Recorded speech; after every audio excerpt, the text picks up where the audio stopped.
ಬರ್ತಾವ್ರೆ ಅನ್ನೋ ವಿಷಯ ಕೇಳಿದ ತಕ್ಷಣ ನೀನು ಮತ್ತೆ ಯಜಮಾನ್ರು ಕಾಲಕ್ಕೆ ಚಕ್ರ ಕಟ್ಕೊಂಡ್ಬಿಟ್ಟು ಈ ಕಡೆಯಿಂದ ಕಡೆಗೆ ಆ ಕಡೆಯಿಂದ ಈ ಕಡೆಗೆ ಓಡಾಡ್ತಾ ಇದೀರಿ. ನಿಮ್ಮ ಮುಖದಲ್ಲಿ ಖುಷಿ ಎದ್ದು ಕಾಣ್ತಾ ಇದೆ. ಹುಟ್ಟೂರಿನ ಶಕ್ತಿನೇ ಅಂತದ್ದು ಅಲ್ವಾ ಅಣ್ಣ?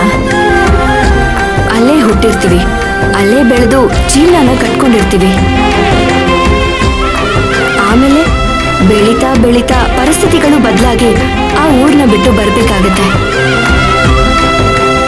ಆದ್ರೆ ಮನಸ್ಸು ಮಾತ್ರ ಯಾವಾಗ ನನ್ನೂರಿಗೆ ನಾನು ವಾಪಸ್ ಹೋಗ್ತೀನೋ ಅಂತ ಮಿಡಿತಾ ಇರತ್ತೆ.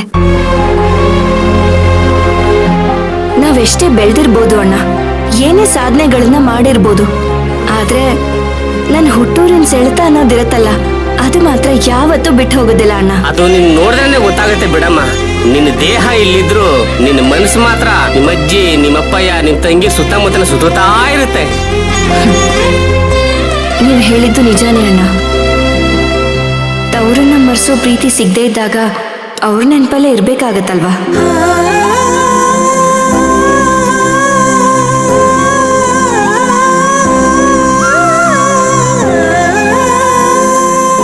ಯಾಕಮ್ಮ ಹಿಂಗ್ ಹೇಳ್ತೀಯಾ?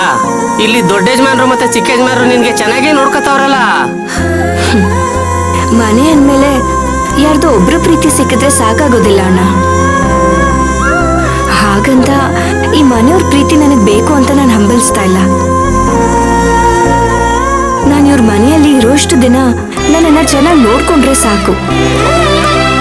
ಇಲ್ಲಿದ್ದು ಬದುಕು ಕಟ್ಕೊಂಡು ಎಲ್ಲ ಹೆಣ್ಮಕ್ಳಿಗೂ ಮಾದರಿ ಆಗ್ತೀಯ ಅಂದ್ರೆ ಬರೀ ಊರಿಗೂ ಹೋಗೋ ಯೋಚನೆ ಮಾಡ್ತಾ ಇರ್ತೀಯಲ್ಲಮ್ಮ ನೀನು. ಸರಿ, ಈಗೇನ್ ಅಡಿಗೆ ಮಾಡೋಣ? ಬರೋರ್ಗೆ ಏನ್ ಇಷ್ಟ ಅಂತ ನಿನಗೆ ಗೊತ್ತಿರ್ಬೇಕಲ್ಲ. ಹಾ ಗೊತ್ತು ಅಣ್ಣ, ಅವ್ರಿಗೆ ಮುದ್ದೆ ಬಸ್ಸಾರು ಅಂದ್ರೆ ತುಂಬಾನೇ ಇಷ್ಟ. ಇದನ್ನೆಲ್ಲ ಅವ್ರ ದಿನ ಊರಲ್ಲಿ ತಿಂತಾನೆ ಇರ್ತಾರಲ್ಲಮ್ಮ. ಇವತ್ತು ನಿನ್ ಮನೆಗ್ ಬರ್ತಾವ್ರೆ, ಜೀವನದಲ್ಲಿ ಅವ್ರು ಯಾವತ್ತೂ ಮರಿಬಾರದು ಅಂತ ಅಡಿಗೆ ಮಾಡು. ನೀನ್ ಅಡಿಗೆ ಮಾಡೋ ಕೈ ರುಚಿ ನೋಡಿ ಇವತ್ತೇ ಇಲ್ಲಿದ್ದು ಹೋಗ್ಬೇಕು ಅಂತ ಬರ್ತಾರ ಅವರು 2 ದಿನ ಇಲ್ಲೇ ಟಿಕಾಣಿ ಹಾಕ್ಬಿಡ್ಬೇಕು ಅಂತ ಅಡಿಗೆ ಮಾಡು.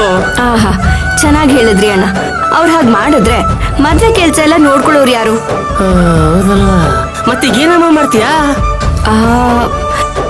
ಹೇಗಿದ್ರು ಇದು ಮಾವಿನಕಾಯಿ ಕಾಲ ಅಲ್ವಾ, ಅದಕ್ಕೆ ಮಾವಿನಕಾಯಿ ಚಿತ್ರಾನ್ನನೇ ಮಾಡ್ತೀನಿ. ಆಮೇಲೆ ಪಲ್ಯ, ಕೋಸಂಬರಿ, ಅನ್ನ ಸಾರು, ತಿಳಿ ಸಾರು, ಹಪ್ಳ, ಸಂಡಿಗೆ, ಪಾಯಸ ಇದೆಲ್ಲ ಮಾಡಿ ಬಡಿಸಿದ್ರೆ ಅವ್ರಿಗೆ ತೃಪ್ತಿಯಿಂದ ತಿಂತಾರೆ ಅಣ್ಣ. ಅಂದ್ರೆ ಬರೋರ್ಗೆ ಇವತ್ತು ಭಾರಿ ಭೋಜನ ಅನ್ನು. ಅಣ್ಣ, ಅಡ್ಗೆಗೆ ಬೇಕಾಗಿರೋದೆಲ್ಲ ಹೇಳ್ತೀನಿ, ನೀವೊಂದ್ಸಲ ಬರ್ಕೊಂಡ್ಬಿಡ್ತೀರಾ? ಬರ್ಕೊಂಡ್ಬಿಡ್ತೀಯಾ? ಏನ್ ಇನ್ಸಲ್ಟ್ ಮಾಡ್ತಾ ಇದೀನಮ್ಮ ನನಗೆ. ಈ ಗೋವಿಂದನ್ ಮೈಂಡ್ ಒಂಥರ ಕಂಪ್ಯೂಟರ್ ಇದ್ದಂಗೆ ಕಣಮ್ಮ. ಒಂದ್ಸಲ ಹೇಳ್ಬಿಟ್ರೆ ಹಂಗೆ ಹೋಗಿ ಅಂಟ್ಕೊಂಡ್ಬಿಡ್ತದೆ. ಅಂದ್ರೆ ಈಗ ನೀನ್ ಮಾಡೋ ಅಡ್ಗೆ ಏನೇನ್ ಬೇಕು ಅಂತ ನಂಗೆ ಚೆನ್ನಾಗ್ ಗೊತ್ತಾಯ್ತು. ಈಗ ನಾನು ಹೋಗೋದನ್ನ ತಗೊಂಡ್ ಬರ್ತೀನಿ. ಈಗ ನೀನ್ ಇಲ್ಲಿ ಏನೇನ್ ಮಾಡ್ಬೇಕು ಅಂತ ಚೆನ್ನಾಗೆಲ್ಲ ರೆಡಿ ಮಾಡ್ಕೊ. ತಗೋ, ಈಗ ಇದನ್ನ ಹಿಡ್ಕೊ.